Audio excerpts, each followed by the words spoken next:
Assalamualaikum warahmatullahi wabarakatuh. Puji syukur kita ucapkan kehadirat Tuhan Yang Maha Esa yang telah memberikan rahmat dan berkatnya kepada kita semua. Tidak lupa kita ucapkan salat serta salam kepada Nabi kita, Nabi Muhammad SAW. Sebelumnya, terima kasih saya ucapkan kepada dosen pengampu atau pembimbing, Ibu Iltafia SPD, dan kepada rekan-rekan yang menyaksikan video seminar proposal saya yang berjudul Pengembangan LKPD berbasis pendekatan open-ended untuk kelas 7 sekolah menengah pertama. Baiklah, sebelum dimulai, perkenalkan saya Nova Fitrianingsih dari Prodi Pendidikan Matematika Fakultas Keguruan Ilmu Pendidikan Universitas Muhammadiyah Sumatera Barat. Pada kali ini kita akan bahas 3 pembahasan. Yang pertama, bab 1 pendahuluan, bab 2 kajian pustaka, bab 3 metodologi penelitian. Kita masuk ke bab 1 yaitu pendahuluan. Terdiri dari 6 pembahasan. Yang pertama yaitu latar belakang, identifikasi masalah, batasan masalah, rumusan masalah, tujuan penelitian, dan manfaat penelitian. Yang pertama, latar belakang. Pendidikan secara umum adalah suatu proses pembelajaran pengetahuan, keterampilan, dan kebiasaan sekumpulan manusia yang diwariskan dari suatu generasi ke generasi selanjutnya. Dalam Undang-Undang Nomor 20 Tahun 2003 disebutkan pendidikan adalah satu usaha sadar dan terencana untuk mewujudkan suasana belajar dan proses pembelajaran agar peserta didik secara aktif mengembangkan potensi dirinya untuk memiliki kekuatan spiritual, keagamaan, pengendalian diri, kepribadian, kecerdasan, akhlak mulia, serta keterampilan yang diperlukan dalam dirinya, masyarakat, bangsa, dan negara. Dalam pendidikan, peserta didik dituntut aktif dalam proses pembelajaran agar peserta didik tersebut memiliki keterampilan dalam diri peserta didik dan agar peserta didik tersebut berjiwa kritis. Sebagaimana yang dicantumkan dalam Undang-Undang 1945, tujuan pendidikan nasional itu mencerdaskan kehidupan bangsa dan mengembangkan manusia Indonesia seutuhnya, yaitu manusia yang beriman dan bertakwa kepada Tuhan Yang Maha Esa dan berbudi pekerti yang luhur, memiliki pengetahuan dan keterampilan, kesehatan jasmani dan rohani, kepribadian yang mantap dan mandiri, serta rasa tanggung jawab, kemasyarakatan, dan kebangsaan. Berdasarkan Jurnal Didakti Matematika volume 3 nomor 1 April 2016, yaitu menurut Sujadi tahun 2000, kemampuan aktif dan kritis tidak dapat terwujud apabila hanya mengandalkan proses pembelajaran yang selama ini terbiasa ada di sekolah kita, seperti mengajarkan dengan teori, definisi atau teorema, kemudian diberikan contoh-contoh, dan terakhir diberikan latihan soal. Proses pembelajaran seperti ini juga bisa dilihat selama kegiatan magang 2, di mana seorang guru memberikan penjelasan dari materi tersebut, kemudian siswanya menyimak dan mengerjakan contoh soal, dan terakhir yaitu diberikan latihan soal. Proses pembelajaran yang seperti ini akan membuat peserta didik tidak berkembang dan justru akan lebih pasif. Langkah-langkah pembelajaran yang dilakukan selama ini dirasa kurang tepat karena tidak akan meningkatkan keaktifan dan berpikir kritis dari peserta didik tersebut. Berdasarkan referensi yang saya baca dan pengalaman selama magang 2 kemarin, maka solusinya adalah pengembangan LKPD atau lembar kerja peserta didik berbasis pendekatan open-ended sebagai alternatif pembelajaran yang dapat memacu aktivitas peserta didik serta dapat mengembangkan kemampuan berpikir kritis peserta didik. Menurut Zulfial, pembelajaran yang tepat dan lebih mengaktifkan peserta didik adalah pembelajaran berkelompok. Yang kedua, identifikasi masalah. Berdasarkan latar belakang, dapat diidentifikasi masalah. Yang pertama yaitu penggunaan metode YAMSI klasik, yaitu ceramah, mencatat, dan mengerjakan soal latihan. Yang kedua, pengaplikasian kurikulum 2013 yang masih sangat minim dilakukan oleh guru. Yang ketiga, kurikulum Indonesia lebih padat dibandingkan dengan negara lain. Yang keempat, waktu belajar yang masih lama. Dan yang kelima yaitu buku pelajaran yang masih sangat minim, serta isi buku yang tidak sesuai dengan gambar asli atau sesuai dengan konteks. Untuk batasan masalah, merujuk pada identifikasi masalah tadi, masalah penelitian dibatasi pada pengembangan LKPD berbasis pendekatan open-ended untuk kelas 7, sekolah menengah pertama yang valid, praktis, dan efektif. Rumusan masalah. Berdasarkan batasan masalah, maka rumusan masalahnya yaitu yang pertama, bagaimana validitas dari LKPD berbasis pendekatan open-ended untuk siswa kelas 7 sekolah menengah pertama. Yang kedua, bagaimana praktikalitas dari LKPD berbasis pendekatan open-ended untuk siswa kelas 7 sekolah menengah pertama. Dan yang ketiga, bagaimana efektivitas dari LKPD berbasis pendekatan open-ended untuk siswa kelas 7 sekolah menengah pertama. Tujuan dari penelitian ini yaitu berdasarkan rumusan masalah. Tujuan penelitian menghasilkan LKPD berbasis pendekatan open-ended yang valid, praktis, dan efektif untuk siswa kelas 7 sekolah menengah pertama. Adapun manfaat dari penelitian, hasil penelitian ini diharapkan dapat memberikan manfaat. Yang pertama itu untuk sekolah, dapat bermanfaat bagi sekolah dalam rangka perbaikan pembelajaran matematika dan menambah inovasi dalam penggunaan modal pembelajaran. Yang kedua itu untuk pendidik atau guru sebagai bahan ajar alternatif yang dapat digunakan dalam pembelajaran matematika bagi pendidik atau guru. Yang ketiga, untuk peserta didik sebagai sumber belajar yang dapat dibagikan untuk meningkatkan keaktifan dan berpikir kritis dari peserta didik dalam belajar matematika serta meningkatkan motivasi peserta didik. Dan yang keempat itu bagi peneliti sebagai dasar memperoleh pengalaman dan mengembangkan bahan ajar di masa yang akan datang bagi peneliti. Masuk ke bab 2 yaitu kajian pustaka. Yang pertama itu mengenai pengembangan. Menurut Undang-Undang RI Nomor 18 Tahun 2002, pengembangan adalah kegiatan ilmu pengetahuan dan teknologi yang bertujuan untuk memanfaatkan kaidah dan teori ilmu pengetahuan yang telah terbukti kebenarannya untuk meningkatkan fungsi, manfaat, dan aplikasi ilmu pengetahuan dan teknologi yang telah ada atau menghasilkan teknologi yang baru. Yang kedua, kajian teori mengenai lembar kerja peserta didik atau LKPD. Menurut Wijayanti tahun 2008 halaman 1, LKPD merupakan salah satu sumber belajar yang dapat dikembangkan oleh pendidik atau guru sebagai fasilitator dalam kegiatan pembelajaran. LKPD yang akan disusun atau dirancang dapat dikembangkan sesuai dengan situasi dan kondisi yang akan dihadapi oleh guru dalam kegiatan pembelajaran.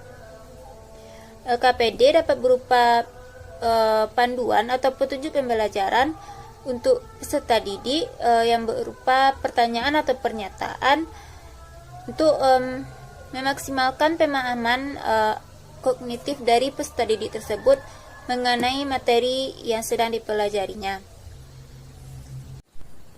Menurut Andi Prastowo tahun 2011 halaman 205, LKPD memiliki 4 fungsi. Yang pertama, sebagai bahan ajar yang dapat meminimalkan peran dari pendidik dan mengoptimalkan peran peserta didik dalam pembelajaran.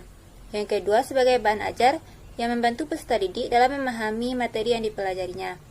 Yang ketiga, sebagai bahan ajar yang ringkas namun kaya akan tugas yang membantu proses berlatih. Yang keempat, memudahkan penyampaian pembelajaran kepada peserta didik yang akan mempelajari materi tersebut. Menurut Depdiknas tahun 2008, sebuah LKPD memiliki beberapa komponen.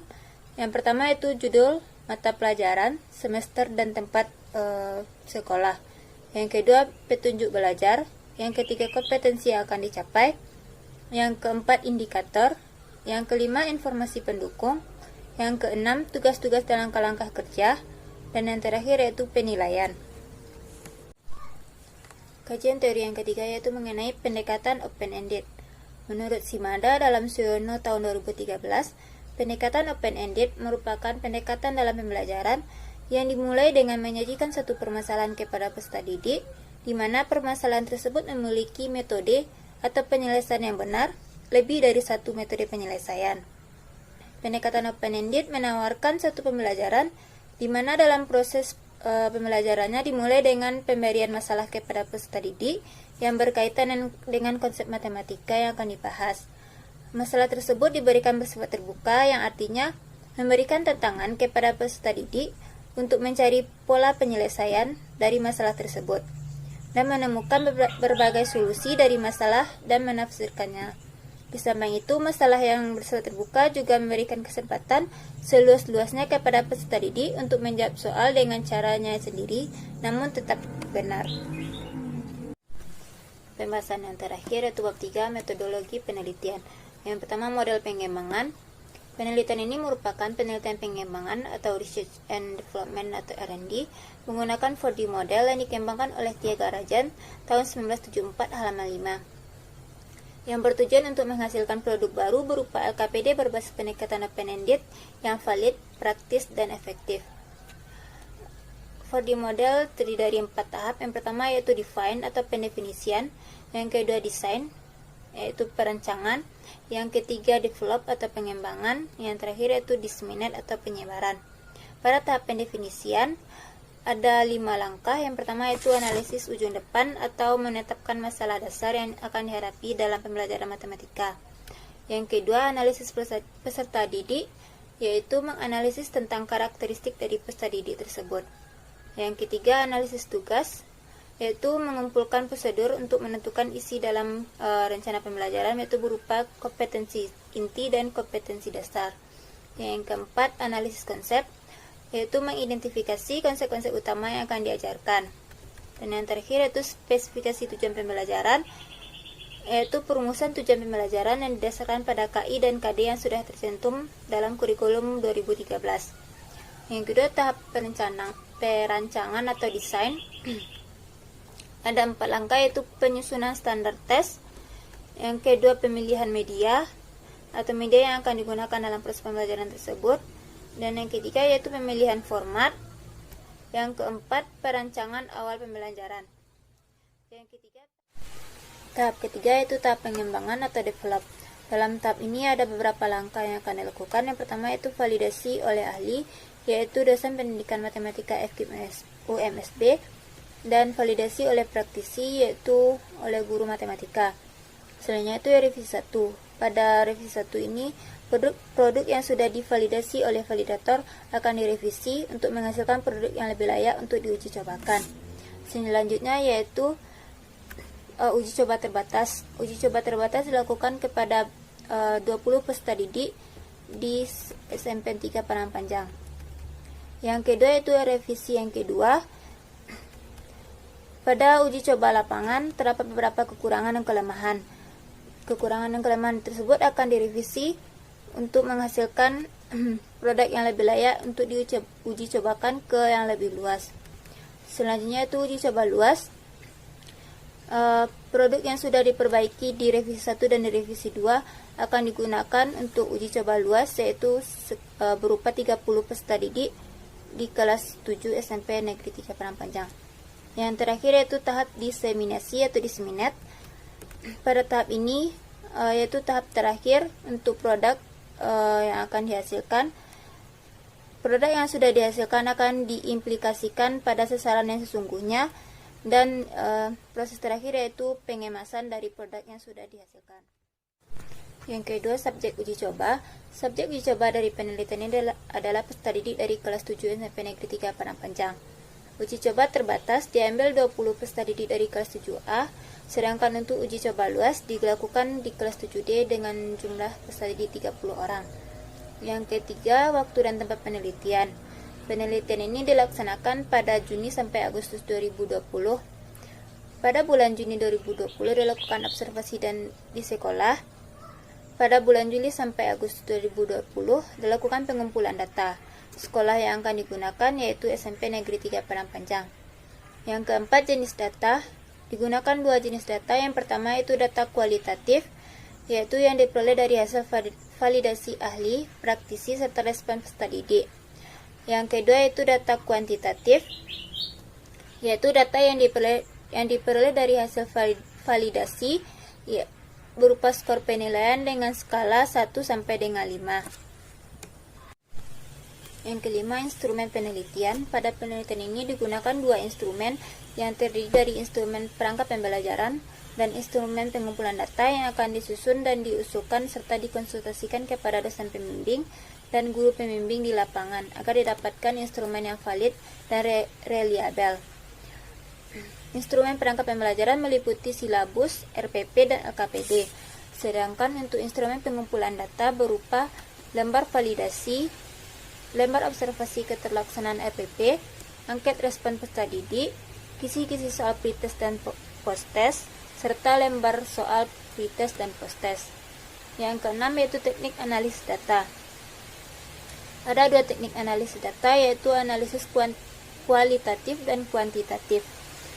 Analisis kualitatif yaitu didasarkan pada saran atau hasil dari validasi dari ahli atau praktisi terhadap produk.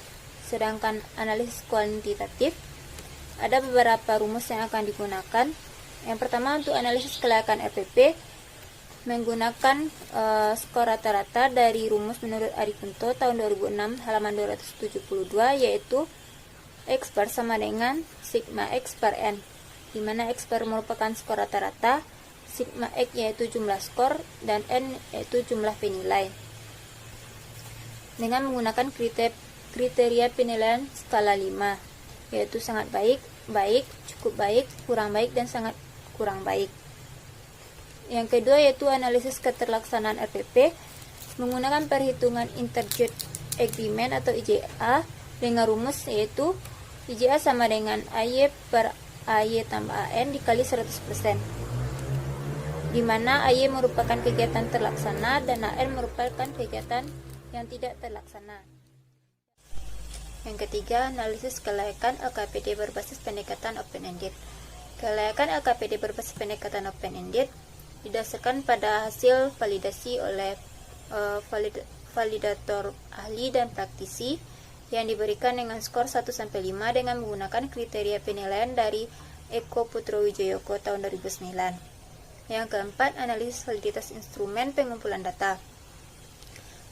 Validitas dari instrumen dianalisis menggunakan Content Validity Ratio atau CVR dan Content Validity Index atau CVI dengan rumus CVR sama dengan NE dikurang N per 2 per N per 2, dengan NE yaitu validator yang menyetujui dan N yaitu validator keseluruhan. Dan yang terakhir, analisis persetujuan antar validator terhadap LKPD. Menurut Boric, dalam Trianto tahun 2009 halaman 240, tingkat persetujuan antar validator dapat diketahui dengan menggunakan persamaan PA dengan percentage agreement sama dengan 100 dikali 1 dikurang A kurang B per A ditambah B, dengan A merupakan skor tertinggi dan B yaitu skor terendah. Baiklah, sekian hasil presentasi dari seminar proposal saya. Jika ada kesalahan saya mohon maaf. Mohon untuk dosen pembimbing dan rekan-rekan semua atas kritik dan sarannya. Saya ucapkan terima kasih. Assalamualaikum warahmatullahi wabarakatuh.